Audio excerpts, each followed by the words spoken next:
आज की कहानी, हीरे की पहचान। एक राजा का दरबार लगा हुआ था। क्योंकि सर्दी का दिन था इसलिए राजा का दरबार खुले में लगा हुआ था। पूरी आम सभा सुबह की धूप में बैठी थी। महाराज के सिंहासन के सामने एक शाही मेज थी और उस पर कुछ कीमती चीजें रखी थी। पंडित लोग, मंत्री और दीवान आदि सभी दरबार में बैठे थे और राजा के परिवार के सदस्य भी बैठे थे। उसी समय एक व्यक्ति आया और प्रवेश मांगा। प्रवेश मिल गया तो उसने कहा, मेरे पास 2 वस्तुएं हैं। मैं हर राज्य के राजा के पास जाता हूँ और अपनी वस्तुओं को रखता हूँ, पर कोई परख नहीं पाता, सब हार जाते हैं और मैं विजेता बनकर घूम रहा हूँ। अब आपके नगर में आया हूँ। राजा ने बुलाया और कहा, क्या वस्तु है? तो उसने दोनों वस्तुएं उस कीमती मेज पर रख दी। वे दोनों वस्तुएं बिल्कुल समान आकार, समान रूप, रंग समान, प्रकाश, सब कुछ नक्शे समान था। राजा ने कहा, ये दोनों वस्तुएं तो एक हैं।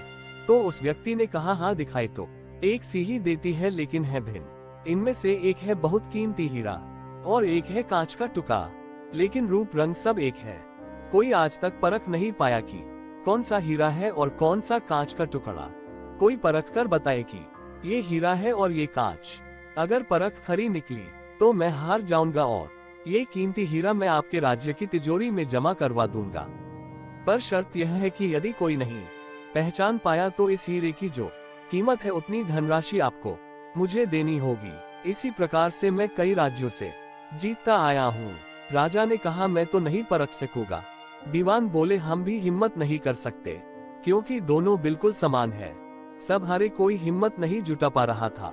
हारने पर पैसे देने पड़ेंगे, इसका कोई सवाल नहीं था क्योंकि राजा के पास बहुत धन था, पर राजा की प्रतिष्ठा गिर जाएगी, इसका सबको भय था। कोई व्यक्ति पहचान नहीं पाया। आखिरकार पीछे थोड़ी हलचल हुई। एक अंधा आदमी हाथ में लाठी लेकर उठा।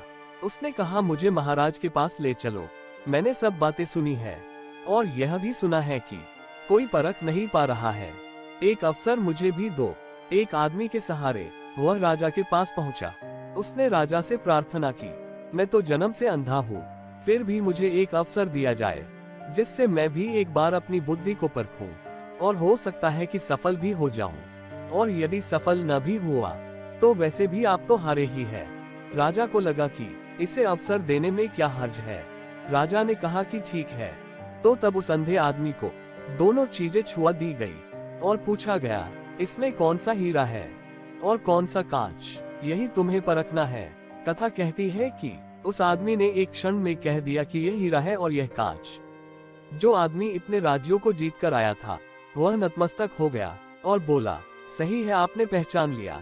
धन्य हो आप। अपने वचन के मुताबिक ये हीरा मैं आपके राज्य की तिजोरी में दे रहा हूँ। सब बहुत खुश हो गए और जो आदमी आया था वह भी बहुत प्रसन्न हुआ कि कम से कम कोई तो मिला परखने वाला।